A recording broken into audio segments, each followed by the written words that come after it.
Gente, hoje eu vou contar uma história que vai acabar com a música brasileira, como vocês conhecem. É sobre a Fernanda Melodia, aquela cantora que tem 40 milhões de seguidores. Já vendeu mais de 50 milhões de discos e que é considerada a voz mais linda do Brasil. Pois bem, preparem-se para descobrir que durante 15 anos de carreira, ela jamais cantou uma nota sequer ao vivo. Toda a sua voz perfeita é na verdade uma mistura de outras 12 cantoras diferentes. Sua voz real e tão desafinada que assusta. E quando tentou cantar de verdade pela primeira vez, o público saiu correndo do teatro. Então pega o fone de ouvido, deixa o like e vamos descobrir como a diva da música nacional é na verdade a maior farsa vocal da história. A história da Fernanda Melodia é conhecida por todos. Menina simples do interior que foi descoberta. Aos 16 anos, cantando em uma festa da escola, gravou seu primeiro CD aos 18 e explodiu nacionalmente com sucessos que tocavam em todas as rádios do país. Em 15 anos de carreira, ela lançou 8 álbuns. Todos chegaram ao topo das paradas. E ela se tornou a cantora brasileira mais ouvida no mundo. Mas existe um detalhe que ninguém nunca questionou. A Fernanda jamais fez um show completamente ao vivo. Todos os shows dela são semi-playback, onde ela canta, junto com uma base pré-gravada, quando questionada sobre isso em entrevistas. Ela sempre dizia que era para garantir a qualidade vocal, e que o público merecia ouvir a voz perfeita, não os riscos do ao vivo. E todo mundo aceitava essa explicação. Durante esses 15 anos, ela evitou sistematicamente qualquer situação onde teria que cantar sem base. Nunca participou de programas de auditório sem playback. Nunca fez duetos ao vivo com outros artistas. Nunca cantou em entrevistas de surpresa. E até mesmo em estúdios de gravação, sempre havia problemas técnicos que impediam outras pessoas de ouvir ela cantando sem produção. Tudo começou a ficar suspeito quando um técnico de som, ou o Ivido, resolveu investigar por que a Fernanda sempre gravava sozinha, sem ninguém presente no estúdio. Ele trabalhava no estúdio onde ela gravava há 10 anos e nunca havia escutado a voz dela ao natural. Sempre que ela ia gravar, pedia para todos saírem e trancava a porta. E apenas entregava o material pronto no final. O João ficou curioso e instalou um gravador secreto no estúdio. O que ele descobriu mudou tudo. A Fernanda não cantava nada. Durante as sessões de gravação, ela ficava no estúdio mexendo no celular, comendo, dormindo e às vezes até conversando no telefone. Mas no final do dia, magicamente aparecia uma gravação dela, cantando perfeitamente. Intrigado, o João começou a investigar mais fundo. Ele descobriu que havia uma sala secreta conectada ao estúdio principal, onde ficavam pelo menos 5 técnicos de som, trabalhando com equipamentos sofisticadíssimos. Era lá que a voz da Fernanda era criada, misturando vocais de diferentes cantoras, ajustando tons e criando a voz perfeita que todo mundo conhecia. A investigação do João revelou algo ainda mais chocante. A Fernanda tinha um verdadeiro casting de vozes que criavam sua persona vocal. Ela contratava cantoras profissionais, cada uma especializada em um tipo específico de nota ou estilo. E depois os técnicos misturavam tudo para criar a voz Fernanda Melodia. Para as notas agudas, ela usava a voz da Carla Soprano, uma cantora lírica que nunca conseguiu sucesso comercial. Para as notas graves, era a voz da Roberta Contralto, uma cantora de jazz desconhecida. Para as partes emocionais, ela usava a Andrea Sentimento, uma cantora gospel que fazia trabalhos paralelos, e assim por diante, com pelo menos 12 cantoras diferentes, contribuindo para criar a voz única da Fernanda. Cada uma dessas cantoras recebia entre R$50 mil e R$200 mil por música. Dependendo de quanto da voz delas era usada na composição final, elas assinavam contratos de confidencialidade rigorosíssimos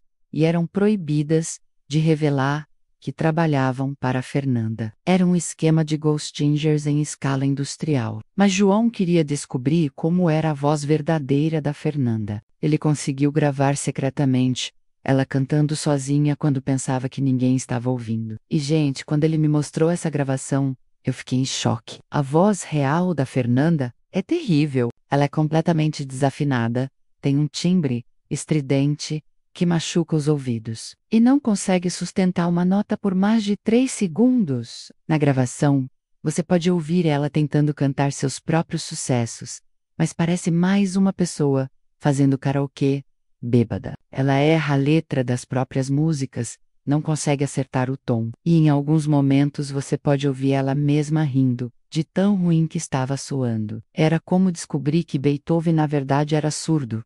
Espera, ele era mesmo. Oh, mas impressionante é que a diferença entre a voz produzida e a voz real dela é tão grande que parecem pessoas completamente diferentes. Se você ouvir as duas sem saber que é a mesma pessoa, jura que são cantoras de estilos, épocas e até nacionalidades diferentes. Era uma transformação vocal tão radical que chegava a ser assustadora. João decidiu que precisava expor essa farsa, mas sabia que ninguém ia acreditar sem provas concretas. Então ele bolou um plano, vazou uma informação falsa de que o sistema de som do próximo show da Fernanda estava com problemas e que ela teria que cantar mais ao vivo que o normal. Era uma mentira, mas ele queria ver a reação dela. A reação foi imediata e desesperada. A Fernanda cancelou o show alegando problemas de saúde. Depois, reagendou.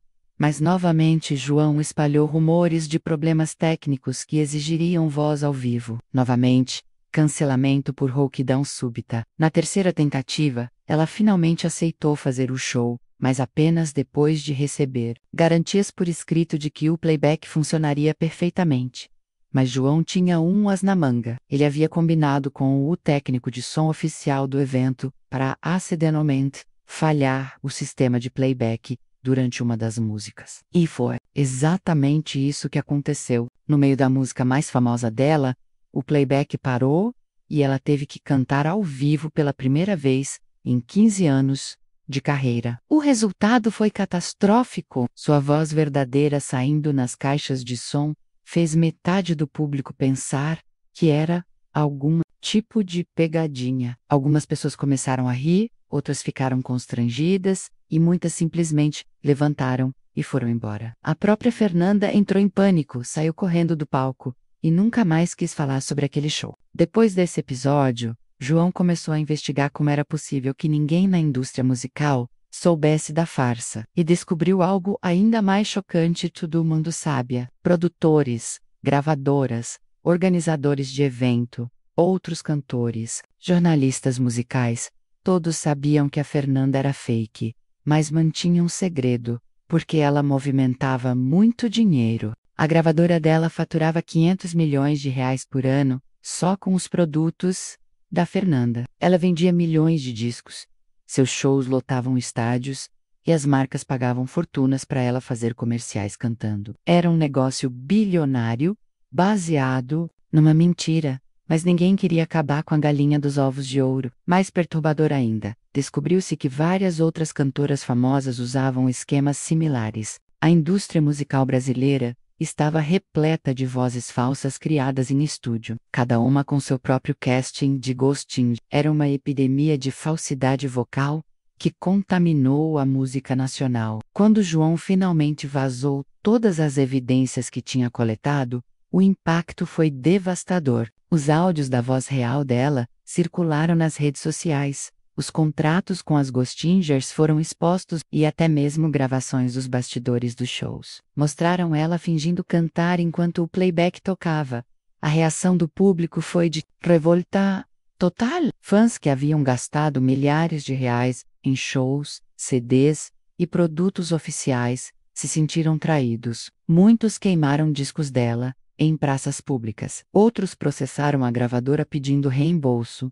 E as redes sociais se encheram de memes zoando a diferença entre a voz produzida e a voz real. A gravadora tentou controlar os danos fazendo a Fernanda confessar, parcialmente, o esquema. Ela fez um vídeo, chorando, onde admitiu que usava algumas ajudas técnicas, mas negou que sua voz fosse completamente falsa.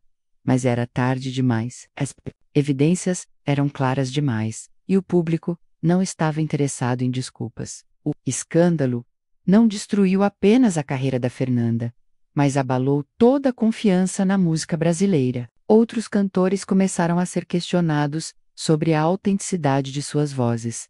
Programas de TV passaram a exigir apresentações ao vivo, e o público desenvolveu uma paranoia coletiva sobre quem realmente canta e quem usa truques.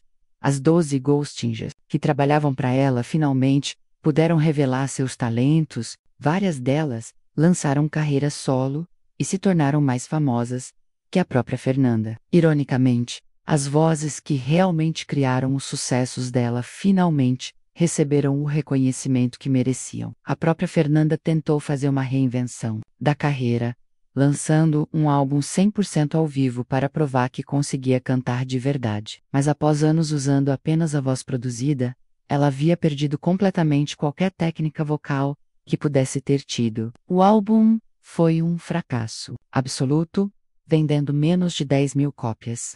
Hoje, 3 anos depois do escândalo, a Fernanda Melodia virou sinônimo de falsidade na música brasileira. Seu nome é usado como exemplo de como a indústria musical pode enganar o público, e várias leis foram criadas exigindo transparência sobre o uso de playback e técnicas de produção vocal. Mas talvez o mais triste seja pensar em quantos cantores com talento real nunca tiveram oportunidade, porque o mercado estava ocupado por vozes falsas como a dela. Quantas Carla Sopranos e Andrea Sentimentos ficaram na sombra enquanto pessoas sem talento algum levavam os créditos e o dinheiro? A história da Fernanda Melodia se tornou um marco na discussão sobre autenticidade artística e honestidade na indústria do entretenimento. Mostrou que nem tudo que brilha é ouro, e que às vezes a voz mais perfeita é justamente a que nunca existiu de verdade. Atualmente, a Fernanda vive reclusa, tentando aprender a cantar de verdade aos 33 anos, menos algo que deveria ter feito quando tinha 16. Ela faz aulas de canto todos os dias. Mais 15 anos fingindo ser uma cantora. Deixaram marcas profundas em sua relação com a própria voz. As Ghostingers se tornaram as verdadeiras estrelas da música brasileira. Carla Soprano está fazendo turnê mundial. Andrea Sentimento lançou um álbum gospel que chegou ao topo das paradas. E Roberta Contralto se tornou a cantora de jazz mais respeitada do país. Finalmente, o talento real está sendo reconhecido e Joe, ele se tornou um investigador especializado em fraudes musicais, ajudando a expor outros esquemas similares na indústria. Sua missão pessoal é garantir que nenhuma outra Fernanda Melodia engane o público brasileiro novamente. A música brasileira não morreu com esse escândalo. Ela renasceu mais autêntica, mais verdadeira e mais respeitosa com o público, que realmente ama e valoriza o talento genuíno. Gente, que história mais louca, né? Uma cantora que enganou o país inteiro por 15 anos, que faturou bilhões com uma voz que nem era dela, e que quando tentou cantar de verdade, fez o público sair correndo. Mostra como é importante valorizar a autenticidade e questionar sempre quando algo parece perfeito demais. E aí, vocês já desconfiaram de algum artista que parecia bom demais para ser verdade? Conhecem sinais que podem indicar o uso excessivo de produção vocal? Comentem aí suas teorias sobre outros cantores que podem estar usando truques similares. Se inscreve no canal, deixa o like e compartilha com quem ama a música de verdade. Nos vemos no próximo vídeo com mais revelações que vão balançar o mundo do entretenimento. Tchau!